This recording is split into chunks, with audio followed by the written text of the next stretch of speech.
The night has come, it's cold and losing my control. Your light is gone, and lonely darkness fill my soul. I wish that you could save me from my isolation. It's way too complicated. Let's start this conversation. Let's start this conversation. We got no relation.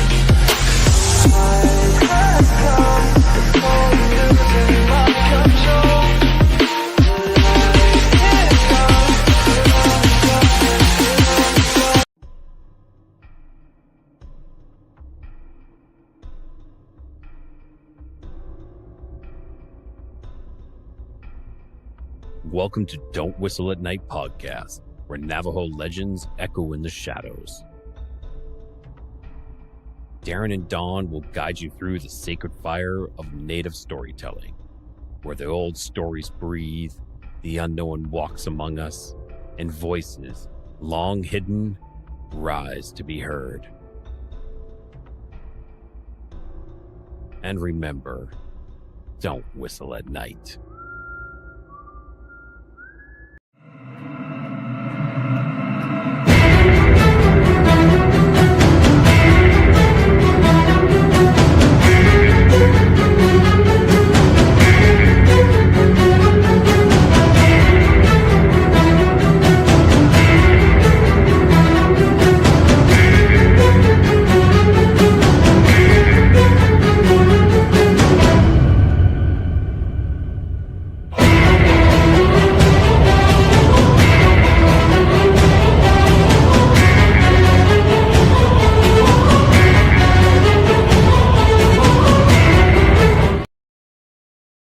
Hey, good evening, everybody. Kevin, thank you for the cards. Good to see you. Kara, awesome. Good to see you too. Got me the lion, the snake, the crow, the hyena, and spider. Thank you, buddy. Thank you for doing that for me. And Kara, it's always a pleasure to see you. So, good evening, my peeps. What a day. It's going to be a very, very good show, I do believe. And as you all know who I am, I call it from my heart. As, I call it from what I see it, so we all have opinions. And tonight I'm going to give you my opinion on angels and demons. Okay. Now, I want to thank you, PRN Talk Radio 105.3 Mississippi and 107.7 New Orleans for allowing me to give you two shows a week, Sunday nights from 8:10 to 10:10 p.m. Eastern Time, and Tuesday nights from 8:10 to 9:10 p.m. And I am really psyched up about it tonight, and how you get like premonitions. You get all these premonitions going, and it's just like signs keep popping into you, and for the last couple of days, a lot of signs have been coming up for me. Demonic signs. Okay. And I said to myself, why don't you do a show on angels and demons? Okay. So I really did some research, and of course I got my AI phone, which I will be going to use tonight, because there is so much information out there about angels and demons. Okay. Now, this week, there's a famous show going to be shown all week tonight. Stacy, good to see you. Thank you for lurking, buddy. And I don't think I'm allowed to say the name of the show, okay? Because I don't want us to get in trouble. But does anybody know what this week is on TV? It's famous. It's really, really famous. It's Shark Week, So right now I am in competition for the first day of Shark Week. Yes. So to start off the show tonight, I would do my own shark show at the beginning of this show. Yes, there is angel sharks. I bet y'all didn't know that. Hey Heidi, good to see you. So me and my brother were sitting around the other day, and you know, I just asked him. I said, "Can you Google angel sharks?" And I didn't think there were any. And to my surprise and my brother's surprise, oh, Audrey says there is angel cats. Of course, there's angel cats. Definitely. Hi, tell Audrey I said hello, and please give her a hug for me, Heidi. Who we got here for less stress? Hello, good to see you. Now, back to this angel shark that my brother looked up. And yes, angel sharks are real. They make up a unique family of bottom dwelling sharks with flat bodies and large wing like fins that make them look very much like rays. Okay. The physical traits: baby shark to do to do, baby shark to do to do, baby shark to do to do, baby shark. I'm going to be living that one in my brain all day today, all night, and probably all tomorrow. But the physical traits of the angel shark are flat head and body with wide pectoral fins, eyes and spiracles located on top of the head, 5 gill slits visible on the sides of the head, unlike rays, which have gills underneath. And they grow up to 2 to 0.4 meters long, depending on the species. But ain't that pretty cool? Now think about it, right? So they're saying that angel sharks really work, right? And so someone takes a dive to the bottom of the ocean or something. All of a sudden they see an angel shark. Would it be freaking amazing if they saw a halo around this shark? Wouldn't it be amazing if somehow the sun hits the shark, hey Jolie, at a certain way that this angel shark would have a halo written around him or her? That would be funnier than hell. So when I read this, I was like, holy shit, could this shark, this angel shark, have a halo? And I don't know, then my mind went off to Never Never Land. And I got into a couple dimensions out there, and I was just like thinking, what if this angel shark had a halo? I mean, scientists are discovering everything now. Who knows? Maybe there is angel sharks down there that do have halos. Now, are they the protectors of the sea? Do they have that angelic aura around them? Who knows? But we do know, okay. Kevin says like a prism in aura killers. Possibly, yeah, I would think. So we have an angel shark. Now, the habitat and behavior, okay, for these angel sharks are found in shallow, temperate, and tropical coastal waters. They lie beneath, buried in the sand or mud during the day as ambush predators. And they feed on small fish, crustaceans, and mollusks. Now, over half of the angel shark species are threatened or endangered due to overfishing and habitat loss. But if you look at the habitat and behavior, right, they find in shallow, temperate, and tropical coastal waters. Yes. And they lie buried in the sand or mud during the day as ambush predators. Hey, Johnny. And they feed on small fish, crustaceans, and mollusks. Now, they lie beneath the sand and mud during the day, and they ambush. Wow, can you imagine that? Because so many scenarios went through my head. Now, is that, hey, Mish, now is that angel shark? Is it attacking?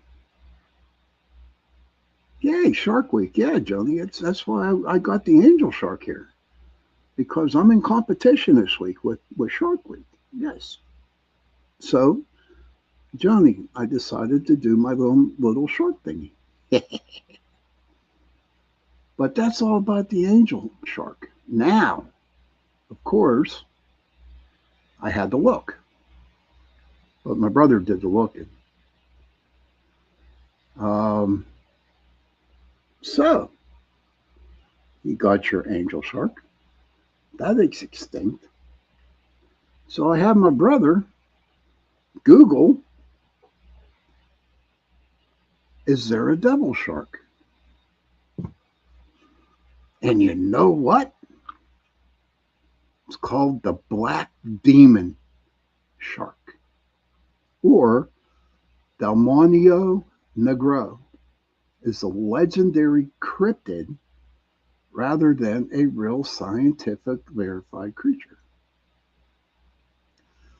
Sightings are primarily reported in Mexico Sea of Cortez, the Gulf of California, with claims describing an aggressive jet black shark reaching up to 20 to 60 feet in length.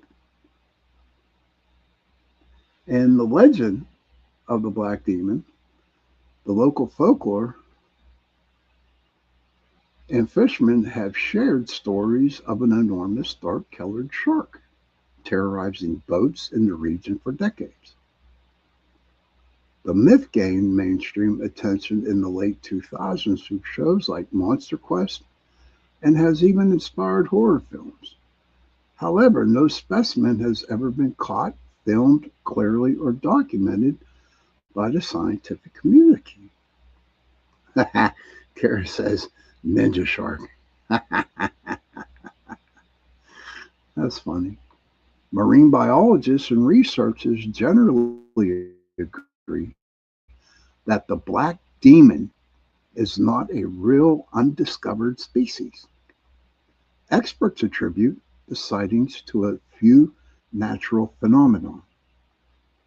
Okay. How much stuff is the scientist finding in the waters?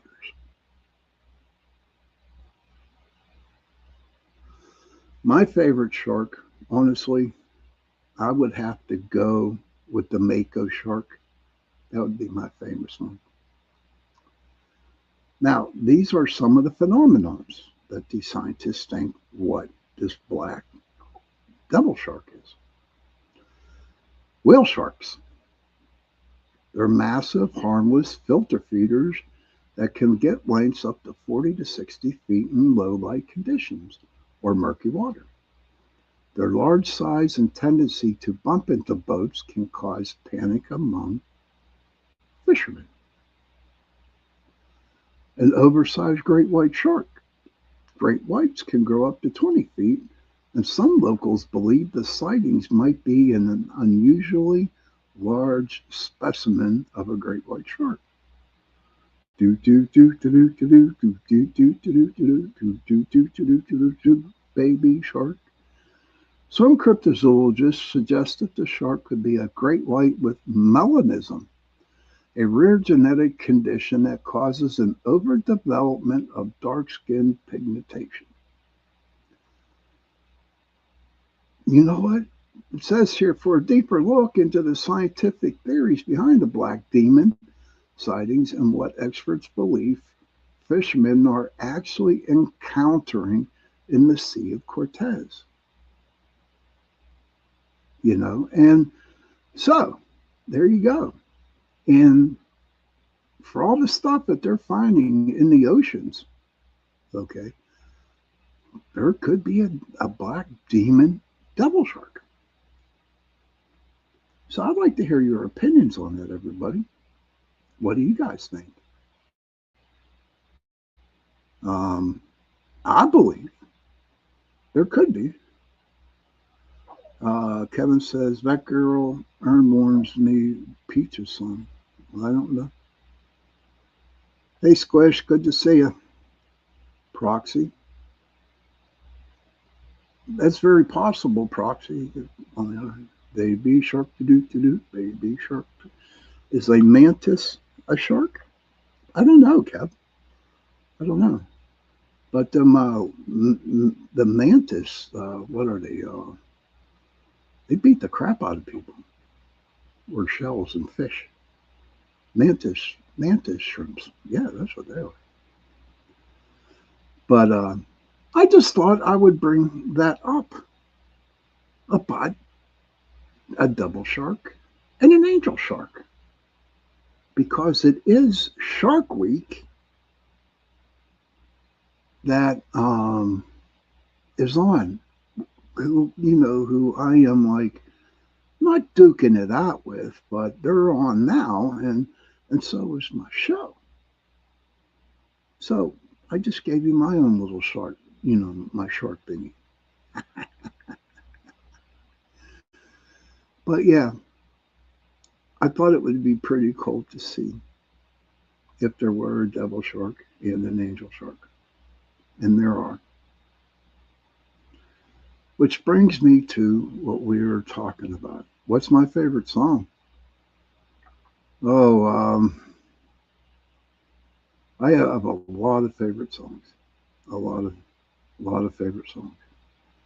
But since this is Shark Week, baby shark to do, baby shark to do, baby shark to do, baby shark. Okay, there we go. I'm going to be singing that all night.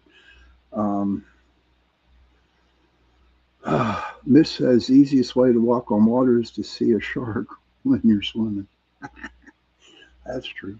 But from what I understand, Miss, that the sharks are afraid of human beings. But I don't know. Little thing about the shark show tonight that I'm going to be doing pretty soon here because it's coming up on the bottom of the hour. And you know what happens at the bottom of the hour, I take my break. But I want to talk about angels and demons.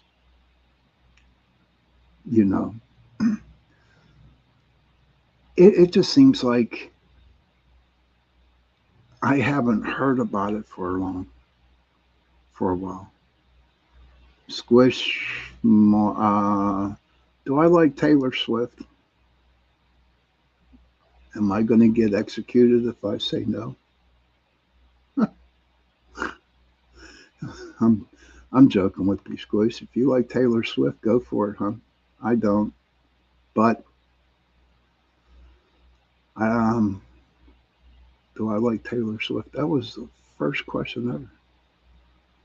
I'll let y'all duke it out in there in the chat room. But I believe that we haven't heard a lot from the angels and demons lately. Okay, and I feel like that we need to talk about it a little bit, right? So that's why I did come up with the topic tonight. Now there's a lot to get into with this. because you got the hierarchy of angels, and then you got the hierarchies of demons. Okay.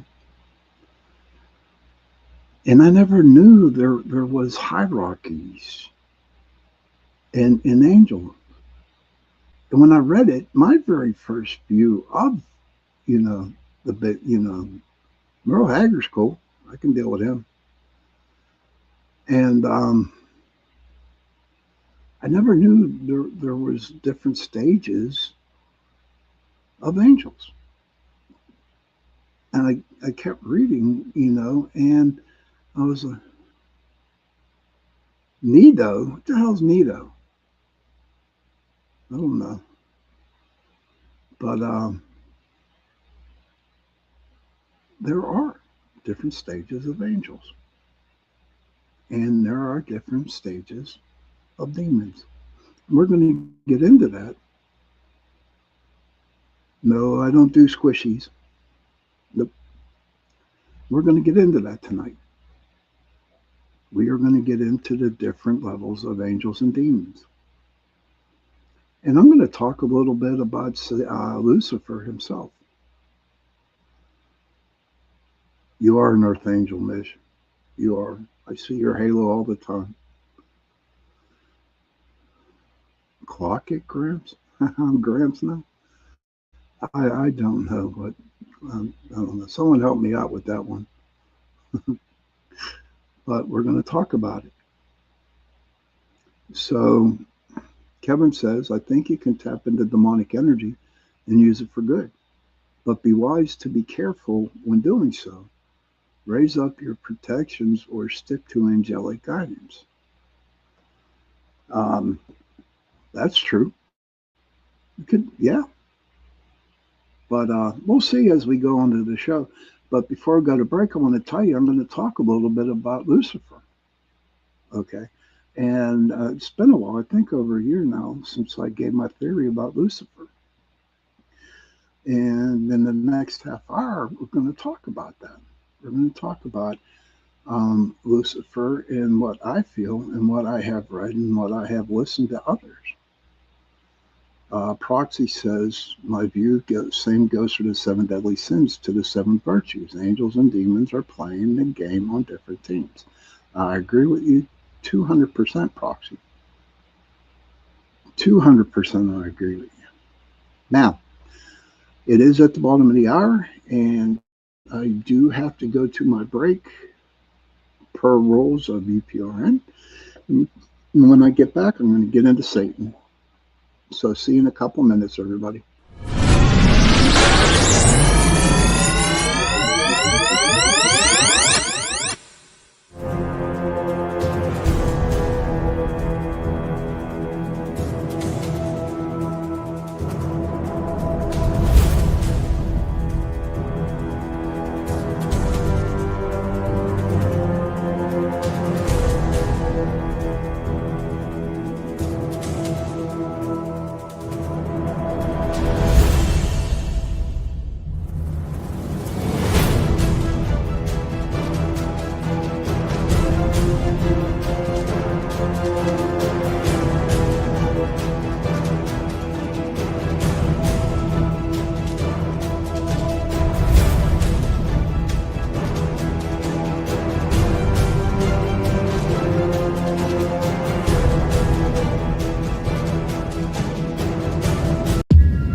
Hey, welcome back, everybody, to the second half hour of Into the Night with me, your host, Sean Kelly. And tonight we are talking about angels and demons tonight. And in the first half hour, I talked about angel sharks. And there are devil sharks too, so it was pretty interesting. Pretty interesting. And thank you, Kevin. And now I wanted to do my little half hour on Lucifer. Now, what I'm about to say is my opinion and my opinion only. Okay. Um, and if it offends you, yes, it is a 2 hour show on Sundays. Yes, it is a 2 hour show, 8:10 to 10:10 p.m. Tuesday nights is 8:10 to 9:10 p.m. But I'm going to talk a little bit about Satan, and this is my opinion and my opinion only. And if you disagree with me, you're allowed to disagree with me. Okay, you're allowed. No harm, no nothing. Like, I would not never ever judge because it's not my deal to judge people. It isn't. If you believe in something, then that's cool. But if you look at, I'll call it the book. When I call the book, it's like the Bible. Okay, but to me, that's another show. To me, that needs to be rewritten. But Lucifer was only mentioned one time, and that was by a prophet in the Old Testament. Okay, to where Satan was mentioned, I do believe 32 times. And here's my biggest beef about it. Okay, and this is my biggest beef about the book. Okay, so was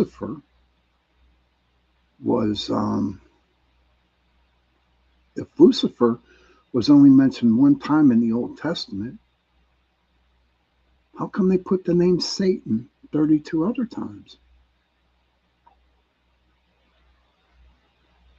Well, instead of putting the word Satan, they should have put the word Lucifer in there. But they didn't.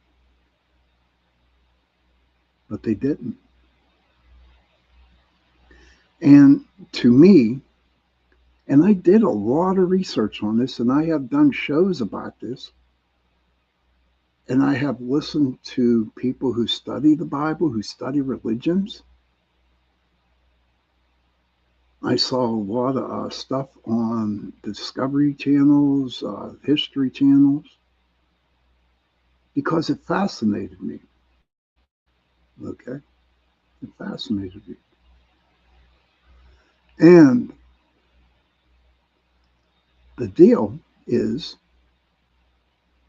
that Lucifer was sent down to hell to keep an eye on Satan.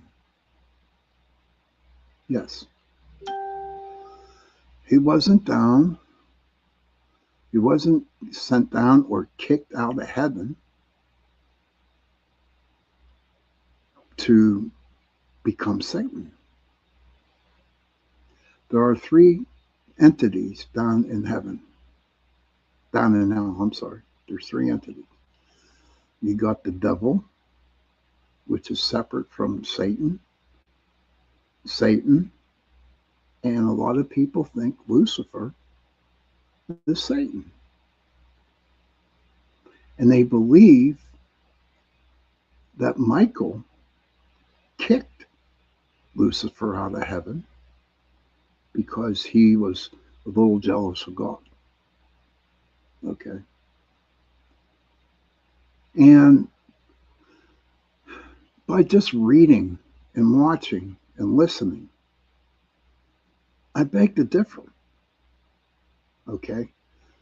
What was written in the book a very long time ago was to scare the shit out of the pagans.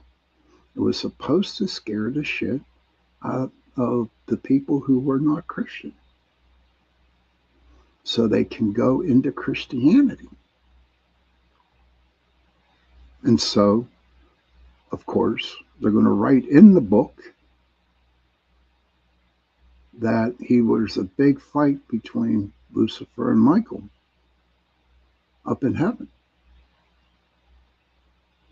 And Michael won and kicked Lucifer out. But in all the research, hey Sherry, but in all the research that I did and listening to all the other biblical scholars and everybody who was a part of this, were saying, and it was, it was not just one scholar, biblical scholars, it was teachers, it was priests, it was rabbis, that right now, up in heaven, there's an empty seat sitting on the left side of God. Okay?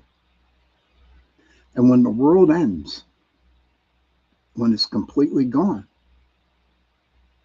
Lucifer is going to be sitting on the left-hand side of God again. Do I think Lucifer got a bad deal? I did. I mean, they call him Morning Star. Oh, it's okay to have a delay one. Thank you, Heidi. And I believe he got a raw deal from the people who wrote the book. No, I'm not a Satanist. No, I'm not a demonologist. No, I'm none of that. None of that stuff. What I say is what I see. And trust me, it kind of bothered me for a long time to realize what I was taught a long time ago.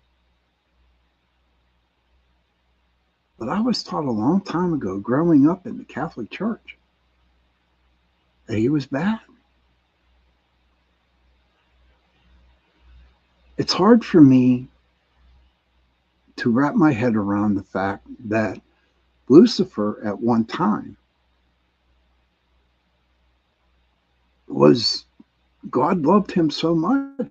God loved him for, like, he was the number one. Is it possible that Michael got jealous of Lucifer? You know? Did Michael get jealous of God because Lucifer was getting all the attention? And so he decided to duke it out with Lucifer to kick him out?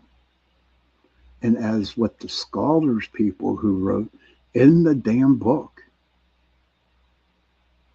who wrote in the book that Michael was the fighting angel who kicked Lucifer out of heaven and sent him down to hell.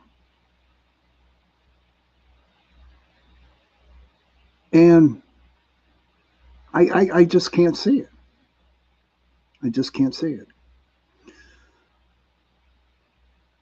So I really believe in my heart that Lucifer was sent out of heaven, not kicked out, but was sent to hell to keep an eye on Satan. Because if he wasn't, if there was nobody watching Satan, think about this, everybody. Think about it. If there was nobody keeping an eye on Satan, God only knows where this world would be. Kevin says, that resonates, Sean. It feels like there is so much more to the Lucifer stories than we are told in the book. True. I totally agree with you, Kevin. And you know what's sad? Here's what's the sad part about it, Kevin. The only thing they write about Lucifer is him getting kicked out of heaven. And there are other stories out there. There's probably other books out there, but I just can't wrap my head around it, dude. Because I believe, yes, Sherry, yes, Lucifer and Satan are two different beings. They're two different entities. I believe that Lucifer was not kicked out of heaven by Michael. I believe Lucifer was told to go down and keep an eye on Satan. There's actually another being down there too, Sherry, and it's called the devil. So there's three beings in heaven. And I keep saying heaven. We're not to the angels yet. But there are three beings, entities down in hell. According to scholars, according to them. So I think, again, I believe that Lucifer was just sent down to keep an eye on Satan. Now, yes, we do have free will here. And yes, you have the choice. You were always told they were the same. Cool. That we all were, Sherry. We all were. And then one day I decided to watch this show. I do believe it was on the History Channel. And they were talking to religious scholars, people who study religion. That's all they do in life is, and they were saying the same thing. So I was intrigued by it, and so I did my own reading. But it's so common sense. There's so much common sense why he was sent down. And sure, he was only mentioned one time in the Bible, and that was by a prophet in the Old Testament.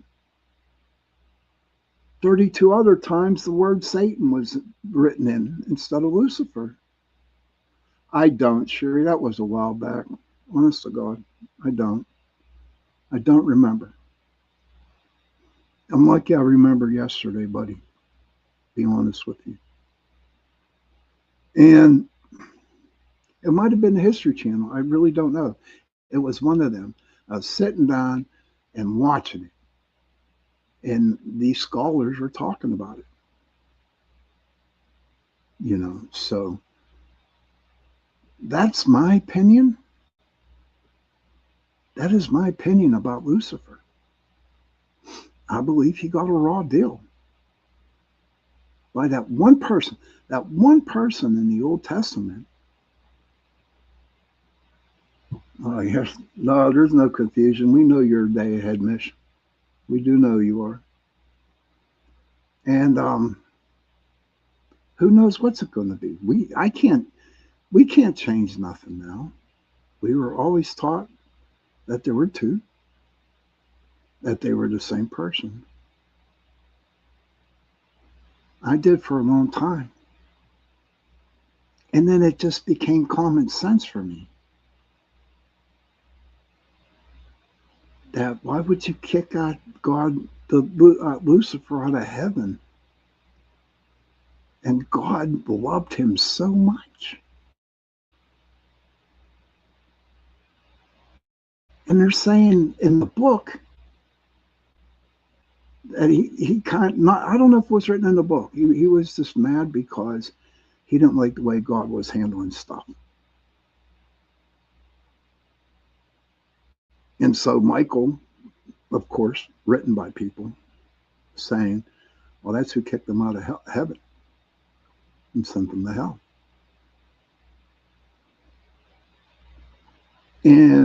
And Sherry, real quick, I want to say, and I already said, I'll say it again. If you look at the Bible, the book, Lucifer was mentioned one time, and that was in the Old Testament from a prophet. And Satan was mentioned 32, 35 times in the whole book. So here's what really, really started me to think about it, okay? Here's what let me think about it.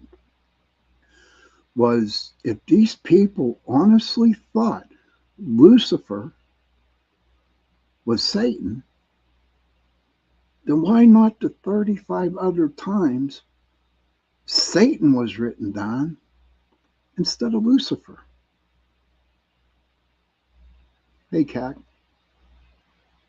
And that's what started it, Sherry. That's what started it. Why couldn't they just put Lucifer in instead of Satan? Why did they put Satan's name in there? Why couldn't they just put Lucifer's name in there? Thank you, hon. And that's what got my brain rolling on this. So,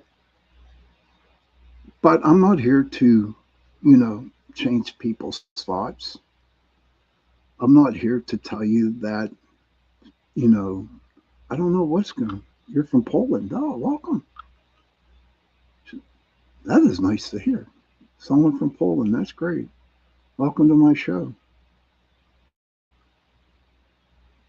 I just think that they really need to write a new book.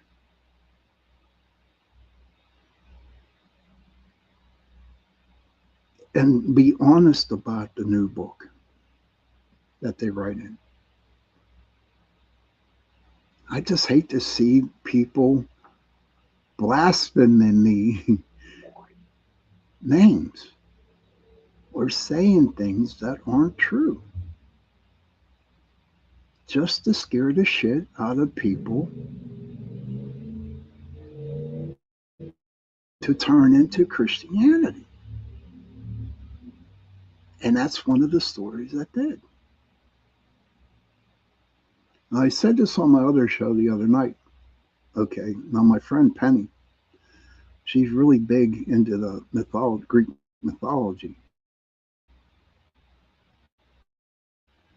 So during the mythology, they had this dude named Pan, P-A-N, and he was half goat, half man, half goat. And he played the flute. So what Christianity did at the time is they took the face of Pan and they drew horns on him. I was raised 12 years with the Catholic Church and Catholic schools, and that's for another story, Cat. If you're happy and if it helps you move on in life, then go for it. But the Christianity, they threw horns, they drew them on Pan's face, on the top of his head. And that's how they got the picture of Satan with horns. Now, I'm not going to turn this into a religious battle here. I'm not, Do your best, Cac. Go your best. Sherry, Heidi, Kevin, this is Cac from Poland. You just do the best you can, Cac. We all love each other in here, and we welcome you. So I'm not trying to bring a point across to anything about Lucifer being Satan or Satan being Lucifer, whatever. I'm not, I'm just expressing how I feel and what I read. It's common sense. It's common sense. So whatever you believe in, then go for it. Yes, Cac, love is very important. And that's what we need. We need a lot of love, especially now what's going on in the world. Especially what's going on in the world. Of course, God is love. I'm just catching my breath here everywhere. Well, that's all I wanted to say about Satan, Lucifer, the devil, the book, and just share it again. Because I think, no, not think, I believe that it should be, that this topic should be, brought out. And not just by me, by others. You know what I mean? There is so much in the book that I disagree with. And that's my opinion. Nobody else's. And we'll see where it goes from here.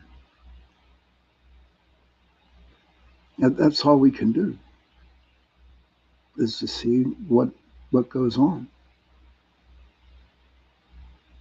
And everybody knows, especially the people who follow me in my shows, I need to see the proof. I need to see the proof that actually happened for that reason.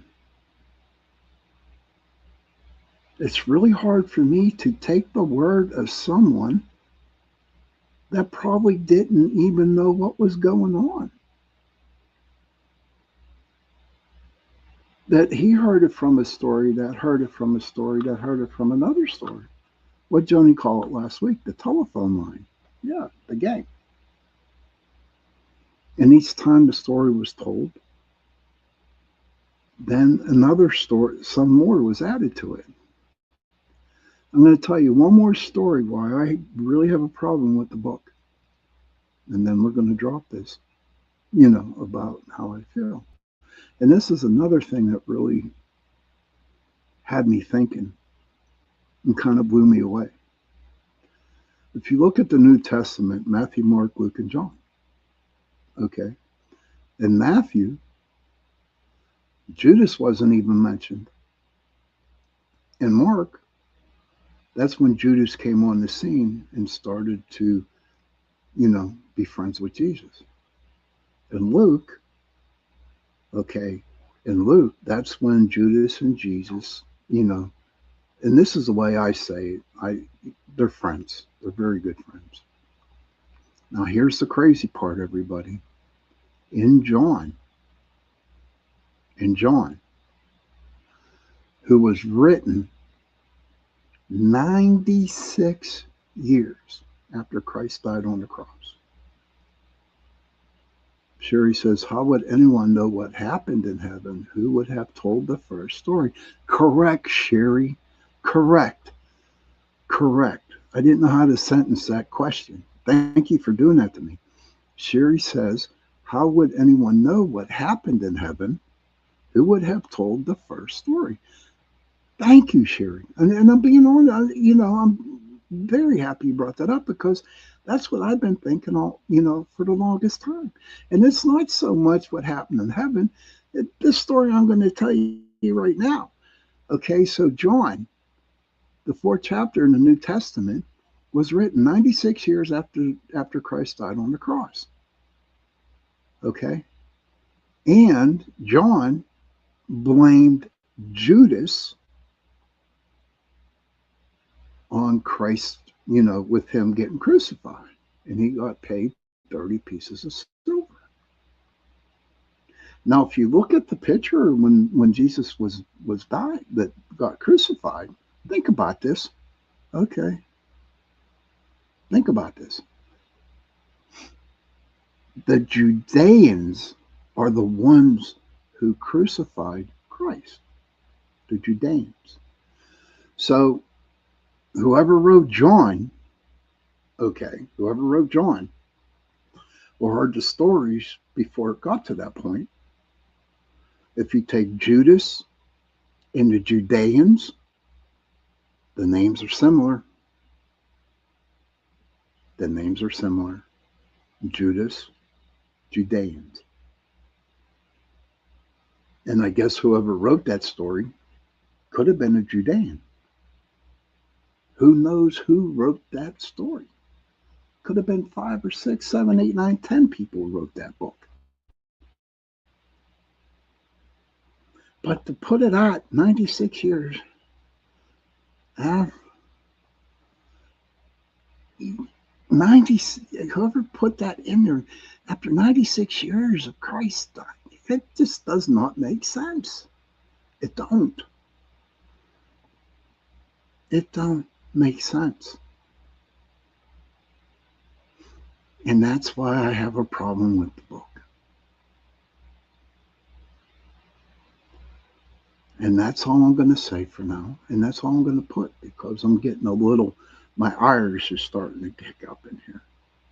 But I wanted to share with you for this half hour. And I wanted to share the story of Lucifer, and I wanted to share the story of John. How stories are said by other people, and they get put into the book. You like my pineapple shirt? Thank you. I'm getting a cherry one, and I'm getting an orange one. Maybe I was thinking of getting a banana shirt, but I'm not sure yet. Any suggestions out there what kind of shirt you should get? Should I get? I like the oranges. They are sweet. And the lemons are pretty cool too. But we are at the top of the hour. And we're going to go on another break. And then we're going to talk about the hierarchy of demons that stem from classical demonology in occult text. Okay, Kat. Thank you for stopping in. Have a good one. So we're going to take a little quick break, come back, and then we're going to talk about the hierarchy of demons that stem from classical demonology. 3 a.m. Holy mackerel. Good night. Good night, Kat. Good night. Thank you. So Joni says the same thing. I feel that Judas, he got a raw deal too. He did. Judas got a raw deal. Lucifer got a raw deal. But we're going to take our break, go smoke a cigarette, go to the bathroom, get something to drink, and I will see you back here in a couple minutes. There, we'll go with this one. Hi, and welcome everyone to Ethereal Encounters Unveiled. Today we are broadcasting live on the United Public Radio Network and the UFO Paranormal Radio Network, 105.3 on the Gulf Coast and 107.7 FM in beautiful New Orleans.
Hello, everybody, and welcome to Into the Night with me, your host, Sean Kelly, for the last hour. Buck Brown, good to see you, my friend. Yes, Buck's in the house, which is cool. I'm glad he is, because I like Buck. I work with Buck. He's a good dude. So the last part of the show, we were just talking about, my deal with my story. Thank you, Heidi. the why I think Lucifer and Judas got a raw deal in the book.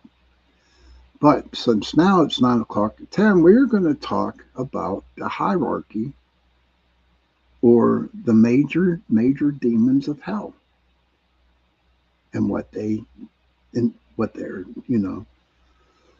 embody, what they're embodied, their sins that they embody to everybody. Now, before we go on, I just want to say another reason why I brought this up was because there's a lot of negativity going on out there. And it seems like hell is everybody's just, nobody at work was smiling at all today. No one's smiling. Everybody has anger issues, and you can feel it in the air sometimes. And I felt it today at work. And I feel it whenever I go out, if I go to McDonald's or something like that, or wherever I go and I'm on the outside, people are not happy. People are angry. People, and as I said before, we do have free will. We have free will. And we can do whatever the hell we want to do because God gave us free will. Now, can you actually say that the ones who are not happy, the ones who are evil, are they possessed? How do you know you're possessed by a demon? The majority in my work, when I did clearing houses and stuff, a lot of people thought that they were possessed by demons. And the only reason why they're saying that is because of the movies and TV shows that are out there. And the majority of the time, they're not. They're just possessed by angry spirits that are in the house. And if you open up and you allow a bad spirit, an angry spirit come in, then it's going to possess you. And it can come in anyway. I mean, you can call it in yourself. You can just be brutally emotional.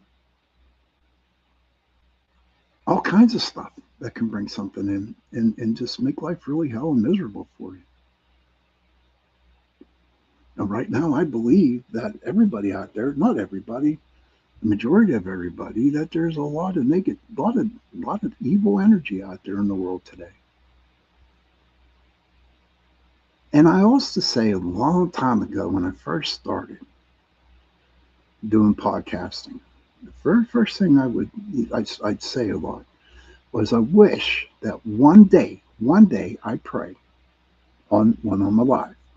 When I pray, hey, Vet Girl, I pray that we just have one day where everybody smiles at everybody. That everybody is smiling at each other. Nobody is shooting each other. No one is being nasty to anybody. Just one day, that's all I ask. Maybe it will come. Maybe it won't. I don't know. But I hope before I die that it happens. I would love to see it. Kara says, I smell, say help. Good doors, please, and thank you, ma'am. Answer. Yes, and that's the way to do it. Kara, if I can make one person smile, for the whole day, then I did my job. And that's how I look at it, one person at a time. And who knows? Maybe that person that I made smile today, or Kara smiled, or Heidi had somebody smile, or Kevin, or anybody, that the people would go and, yes, it costs nothing to be kind, Heidi. It doesn't. If those people would go and smile at another person that smiles back at them, and so on and so on and so on. But there's just so much conflict. There's so much negativity out there in the world that it's hard to get through. Yes, correct, Miss. The smell can go miles. And I hope it does one day. But who are the major demons in hell? Okay, so I looked that up, and of course, I got my AI phone. So I'm going to tell you. The traditional hierarchy of demons stems from classical demonology and occult text, like Bensfield classification of the seven deadly sins. The main demons, or princes of hell, and the sins they embody include Lucifer, the prince of pride, often considered the highest ranking fallen angel and leader of the infernal realm. Okay, what did I talk about the last half hour? About Lucifer. The second demon of hell is Satan, the prince of wrath, the ultimate adversary representing anger, hatred, and vengeance. Satan, if they're all thinking that Lucifer's Satan, man, then Satan don't belong on this list.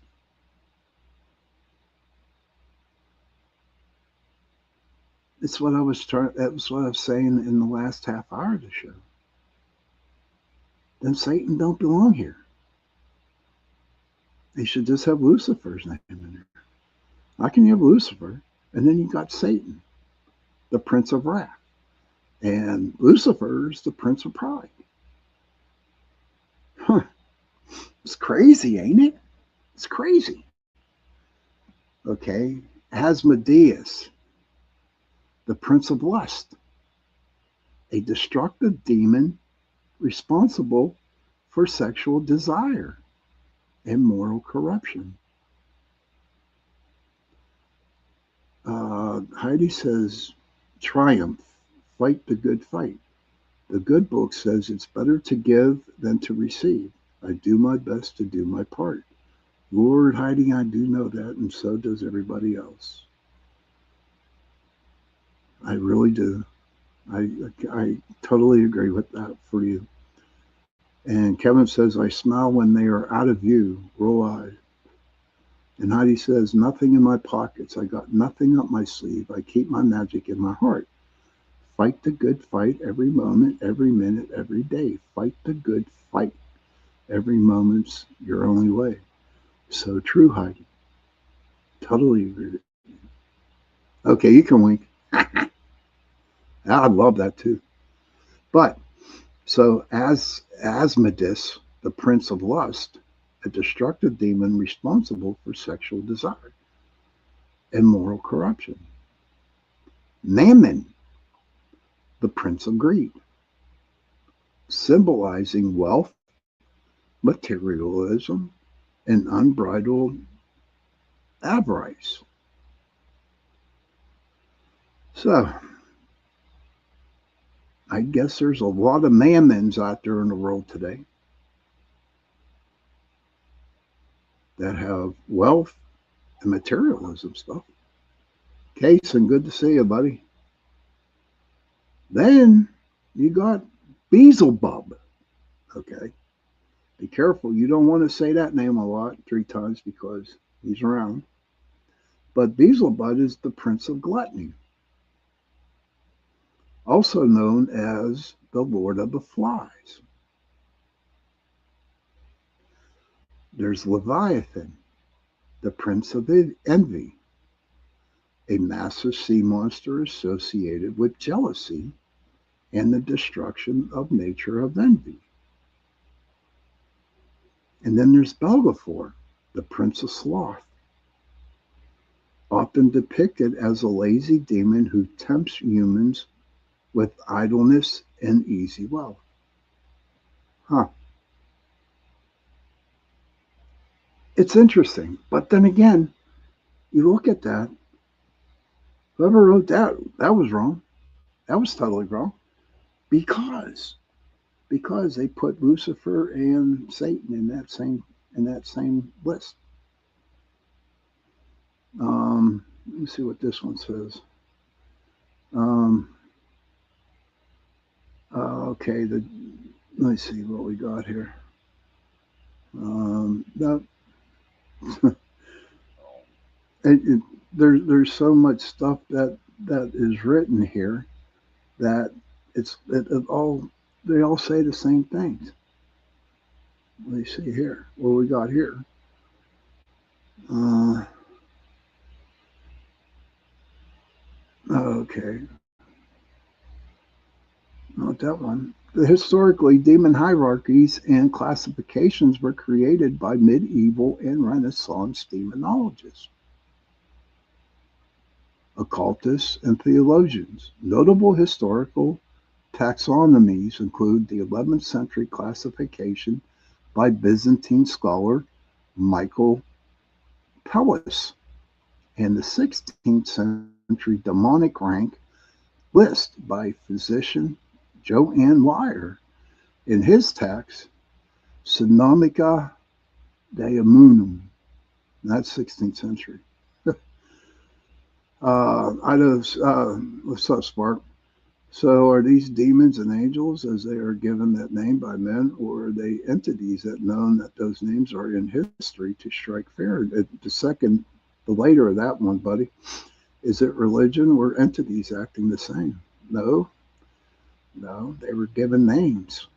They could be cosmic beings too. Right? You got to find who wrote the original story, who knew the original story in order to give these names. And to me, people just came up with names to tell people, and that's the way I look at it. So it's like, I mean, it's just okay. Here it says what are the nine ring diamonds? It says, okay, here we go. The 9 orders and their rulers. These are the 9 orders of false gods, the spirits of lying, and vessels of iniquity. I find that some of the high strangeness is cosmic or ET related. That's true. You can come back and say, Heidi, I'll ask this question. Heidi, could the ETs be evil? Or could the ETs be okay and good people? Are the ETs angels or the ETs devils or demons? It's really weird. This world is like crazy. I would think it's definitely freaking crazy. Balance, of course. Okay, you must have had a misprint there, buddy. Kasem says in Buddhist literature there is something called the wheel of birth and the death Samaric wheel. In it, demons are bound to the wheel with rusty iron chains, and angels are bound by shiny golden. And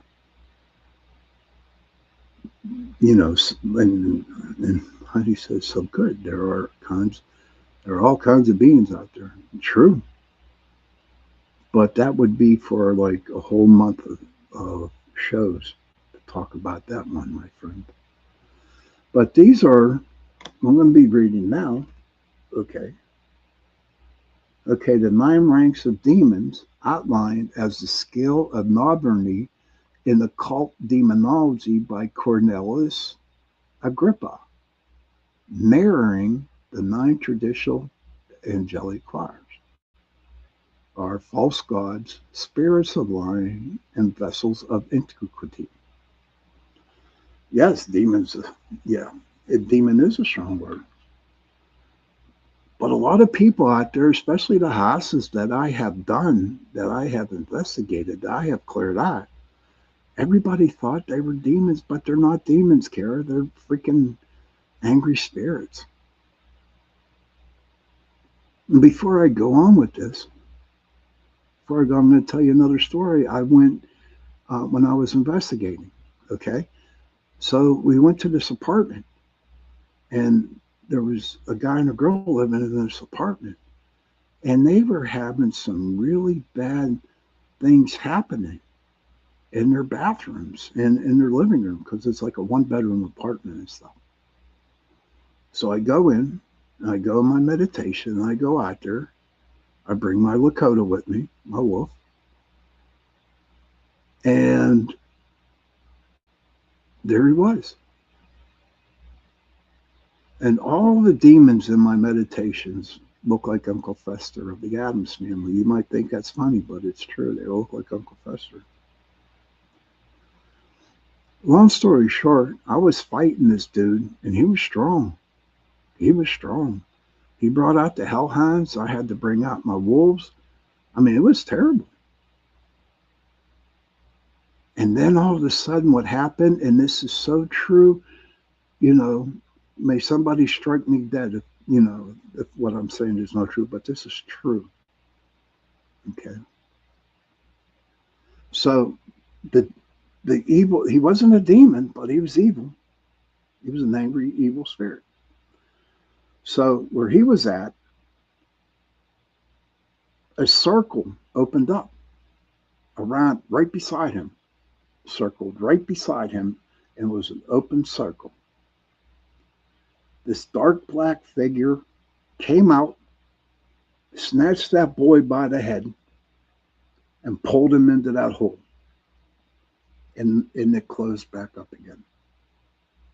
And they never had a problem ever since. And that's to this day, that's been like about 10, 12 years ago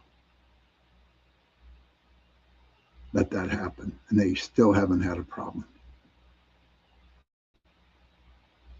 But when I saw that floor open up, that circle, and this black figure came out, it wasn't Deadpool, hon. This black figure came out with a robe, came up, snatched that dude by the head, boom, pulled him under and closed it up. No doubt in my mind. So I have seen things. I have witnessed things. Especially that. That blew my mind. That blew me away. But that actually happened on an investigation. Now I'm going to get into the 9 orders here of who is written by Cornelius Agrippa. If you really want to get to know about this Cornelius Agrippa, I did a little bit of reading on him. But, if you really want to do it yourself and see what he has to say, what they write about him, his last name is Agrippa, Cornelius. The 9 orders and the rollers. False gods. 1. False gods. And it's ruled by Beelzebub, representing idolatry and false worship. Spirits of lying, ruled by Python, representing deceit and lying prophecies. Vessels of iniquity, ruled by Belial, representing wickedness, wrath, and the inventor of evil arts. The revengers of wickedness, ruled by Asmodeus, representing revenge and malice. Deluders, ruled by Satan, representing trickery, jugglers, and imitators of miracles. Aerial powers, ruled by Miriam, representing powers of the air and pestilence. Furies, that's Furies, okay, ruled by Abaddon, representing discord, mischief, and destruction.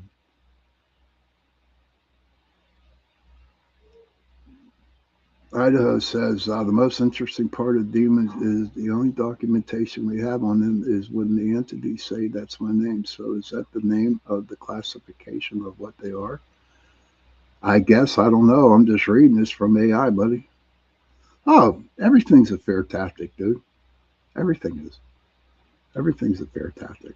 You know that as well as I do, brother. You know it is. They've been doing that for years. I mean, beyond years. Then you got calumniators, accusers ruled by Astaroth, representing inquisitors and fraudulent accusers. And then the last one, tempters and ensnarers, ruled by Mammon, representing greed and enticement to sin. So there's a lot of freaking demons there. So I guess whatever that people are doing, like what is that? Lying. I guess Python is representing deceit and lying prophecies. I don't know. This is what it says. So when you read that, it's like shit. All the stuff that people do are run by all these demons. So there's like 9 or 10 demons representing one person and telling them what to do. It's just unbelievable. Do I believe in demons? Yes, demons do exist. There's no doubt about that. But I'm saying, and when I read these things, it's hard to wrap my head around all this shit that people write down. Because how do they know this stuff? How do they know? They don't know.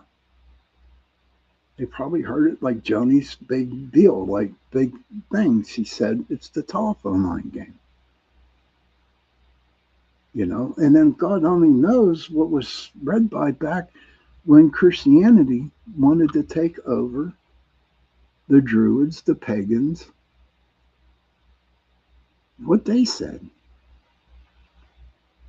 It's just one big story that has different, it's like a tree. Okay? It's like a tree. You plant something, and all of a sudden it starts growing with a ton of branches. And each branch is a different story to the story that was planted. So I don't know. I do know that demons exist. I know that they are evil. Okay. But when people say that they are possessed by demons, okay, you really got to think about that. Hey, Joe Fox, I really got to think about that, honestly, because if a demon actually possessed you, you would definitely be not around to see the whole deal. You won't, because they had you. They would have you for dinner, lunch, and breakfast. So before you go around telling everybody that you are possessed by a demon, be careful what you say. Even though you're probably possessed with a freaking ghost or an evil spirit, you know, and you say that you are possessed by a demon, I believe that you just opened yourself up for a demon to pop in on you. In the Druid religion, there is no demons, just really bad spirits or entities that use what you fear. I guess there would be degrees of demon or evil, some more extreme than others. So that's why I look at it. There's only one Python. There's not 860 million of them. So it's all crazy. It's craziness that people actually write this shit down.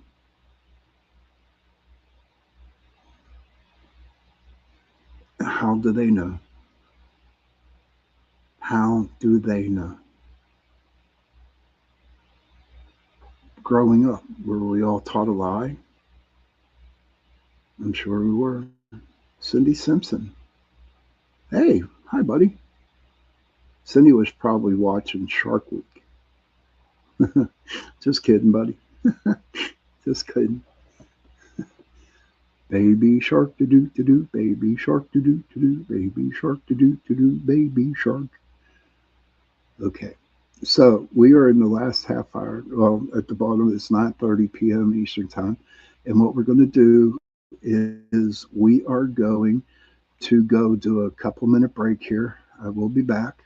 Okay, I will be back, and we're going to talk about the angels, which is a good thing. I figured the angels would be a nice thing to end up on. So I will see you in a couple minutes. Love you too, honey. Oh, tell your parents I said hello, okay, buddy? All right, so I'll see you back in a couple minutes. There, we'll play her again. The night has come, it's cold and losing my control. Your light is gone, and lonely darkness fill my soul. I wish that you could save me from my isolation. It's way too complicated. Let's start this conversation. Let's start this conversation. We got no relation.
Hi, and welcome everyone to Ethereal Encounters Unveiled.